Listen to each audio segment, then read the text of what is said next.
আরও কালো ধোঁয়ার মতো অববয় বেরিয়ে এসে মুহূর্তের মধ্যে মিলিয়ে যায়।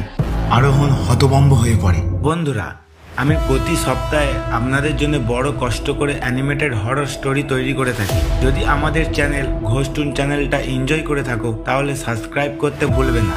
গল্পের শুরুতেই আমরা এক প্রাচীন লোককথা শুনি অদেখা জগতের প্রহরী বা জিনদের সম্পর্কে।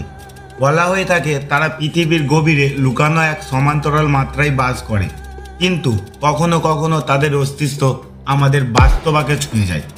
আমাদের এই কাহিনী এক তরুণ স্থপতি আরোহণকে নিয়ে। আরোহণ, যার বয়স 30-এর কাছাকাছি, 2 বছর আগে তার পৈতৃক ভিটা শান্তিপুর ছেড়ে নতুন স্বপ্ন নিয়ে চলে আসে কলকাতার ঝলমলে শহরে। এখানে সে একটি স্বনামধর্ম স্থাপত্য ফার্মে কাজ শুরু করে। এক সন্ধ্যায় কাজের শেষে আরোহণ তার কলকাতার ব্যস্ত রাস্তা দিয়ে হাঁটছিল। তার মাথায় ঘুরছিল একটি নতুন ডিজাইন, যেখানে একটি প্রাচীন ঐতিহ্যবাহী নকশার ছোঁয়া থাকবে।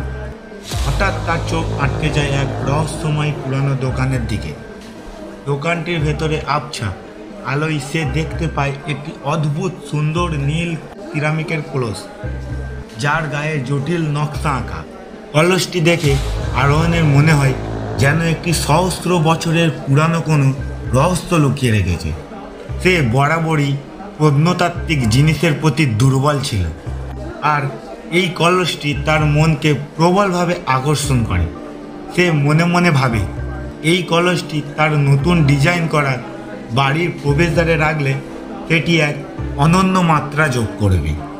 দোকানের মালিক এক বয়স্ক ধূর্ত চেহারার ব্যক্তি আরোহণের হাতে কলসটি তুলে দিয়ে এক অদ্ভুত হাসি হেসে বলে, এর দাম হয়তো সামান্য, কিন্তু এর আসল মূল্য তোমাকে আরও অনেক কিছু দিয়ে শোধ করতে হবে। আরোহণ বৃদ্ধের কথাগুলো পাগলের প্রলাপ ভেবে উড়িয়ে দেয় এবং মাত্র 500 টাকায় কলসটি কিনে নেয়। সে যখন দোকান থেকে বেরিয়ে আসছিল তখন বৃদ্ধের তীক্ষ্ণ কণ্ঠস্বর তার কানে আসে, যত্ন করে রেখো পথিক, এ শুধু জিনিস নয়, এক জীবনচক্রের প্রহরী। আরোহণ তার ফ্ল্যাটে ফিরেই কলসটি তার শোবার ঘরের তাকে সযত্নে রাখতে যায়, কিন্তু দরজার ঠিক সামনেই তার পা পিছলে যায় আর হাতের কলসটি মেঝেতে পড়ে টুকরো টুকরো হয়ে যায়।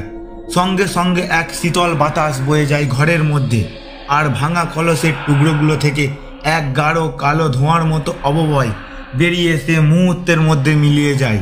আরোহণ হতভম্ব হয়ে পড়ে। সেই রাতের পর থেকেই আরোহণের জীবনে অদ্ভুত সব ঘটনা ঘটতে শুরু করে।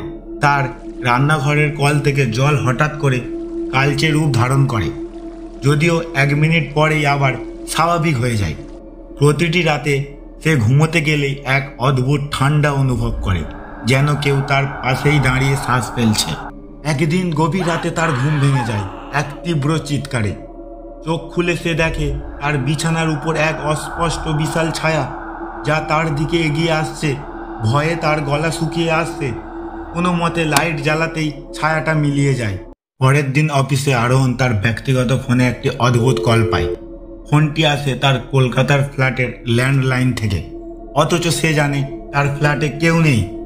ওপাশ থেকে শুধু বাড়ি শ্বাস প্রশ্বাস আর হিস হিস শব্দের মতো আওয়াজ আসতে থাকে। আরোহণ ভয়ে ফোনটা কেটে দেয়। তার সন্দেহ হয় সেই বৃদ্ধ দোকানদারের উপর। সে অফিস থেকে বেরিয়ে পুরনো দোকানে যায়। রাগে ফেটে পড়ে দোকানদারকে বলে, কেমন জিনিস বিক্রি করেন আপনারা? এটা কি কোনো অভিশপ্ত বস্তু ছিল? আমার জীবনের সব অদ্ভুত ঘটনা ঘটছে। বৃদ্ধ দোকানদার আরোহণের কথা শুনেই মুহূর্তেই সাদা হয়ে যায়, যেন তার শরীর থেকে রক্ত সরে গেছে। সে আতঙ্কিত হয়ে আরোহণকে দোকান থেকে প্রায় ঠেলে বের করে দিতে শুরু করে। অস্পষ্ট স্বরে বলতে থাকে, যাও এখান থেকে যাও, তাকে ডেকে এনেছো, সে আসছে, তাকে আসতে দিও না, বাইরে আসতে দিও না। এবার আরোহণ সত্যিই ভয় পেয়ে যায়। সে হাত জোর করে দোকানদারের কাছে জানতে চায় কি ঘটছে তার সাথে। অনেক অনুনয় বিনয়ের পর বৃদ্ধ দোকানদার তাকে জানায় যে কলসটি আসলে একটি প্রাচীন অশরীরী সত্তার কারাগার ছিল, যা শীতল আত্মা নামে পরিচিত। বহু শতাব্দী ধরে এই কলসটির ভেতরে বন্দী ছিল এবং যারা একে সুরক্ষিত রাখত তাদের পরিবারের শান্তি ও সমৃদ্ধি আসত। কলসটি ভেঙে আরোহণ সেই শীতল আত্মাকে মুক্ত করে দিয়েছে। এখন সে আর কাউকে ছাড়বে না। এই কথাগুলো বলতেই বলতেই বৃদ্ধের শ্বাসকষ্ট হতে থাকে, যেন এক অদৃশ্য শক্তি তার গলা টিপে ধরেছে। আরোহণ তার গলায় কালো দাগ দেখতে পায়, কিন্তু কাউকে দেখতে পায় না। সেই মুহূর্তে আটজনের চোখ পড়ে দোকানের একটি ভাঙা আয়নার ওপর। আয়নার ভেতরে যা দেখলো তাতে তার হৃদস্পন্দন প্রায় থেমে যায়। আয়নার প্রতিফলনে সে দেখতে পায় একটি বিরাট কালো ছায়া, যার চোখ দুটি অন্ধকারে জ্বলছে এবং তার সরু লম্বা হাত দিয়ে বৃদ্ধ দোকানদারের গলা টিপে ধরে আছে। আরোহণ ভয়ে প্রাণপণে সেখান থেকে ছুটে পালায়। সে স্থির করে সে কলকাতার এই শহর ছেড়ে তার শান্তিপুর গ্রামে ফিরে যাবে। নিজের জিনিসপত্র নিতে ফ্ল্যাটে ফিরে আসতেই সে দেখে তার বাবা মা দরজায় দাঁড়িয়ে আছে। তাদের দেখে আরোহণ আবেগে আপ্লুত হয়ে ওঠে এবং মাকে জড়িয়ে ধরে কাঁদতে শুরু করে। কিন্তু কয়েক মুহূর্ত পরেই যখন সে তার লিভিং রুমের আয়নায় তাকায়, তার আত্মা হিম হয়ে যায়। আরোহণ যাকে জড়িয়ে ধরেছিল সে তোর মা ছিল না, বরং সেই ভয়ঙ্কর শীতল আত্মা। সে আরোহণকে দেখে এক বিকট শিউরে ওঠা হাসিতে ফেটে পড়ে। আরোহণ ক্রমশ দুর্বল হতে থাকে। মনে হচ্ছিল যেন সেই আত্মা তার ভেতর থেকে প্রাণ শক্তি শুষে নিচ্ছে। এদিকে শান্তিপুরে আরোহণের আসল বাবা মা তাকে বারবার ফোন করার চেষ্টা করছিলেন, কিন্তু তার ফোন ধরা পড়ছিল না। দুদিন ধরে আরোহণের কোনো খবর না পেয়ে তার বাবা ছোট ভাইকে নিয়ে কলকাতার উদ্দেশ্যে রওনা দেন। তারা আরোহণের ফ্ল্যাটে পৌঁছে দেখতে পান দরজা খোলা। ভিতরে ঢুকে তারা এক ভয়ঙ্কর দৃশ্য দেখে। আরোহণের দেহ নীল হয়ে পড়ে আছে, আর তার চোখে এক বিভীষিকার ছাপ। তার প্রাণ থেমে গেছে, আর তার দেহের পাশেই টেবিলের ওপর রাখা ছিল সেই ভাঙা নীল সিরামিকের কলসটি। কিন্তু আশ্চর্যের বিষয়, তার উপরে একটি আঁচড়ও ছিল না, যেন সেটিকে কেউ সাবধানে জোড়া লাগিয়ে রেখেছে।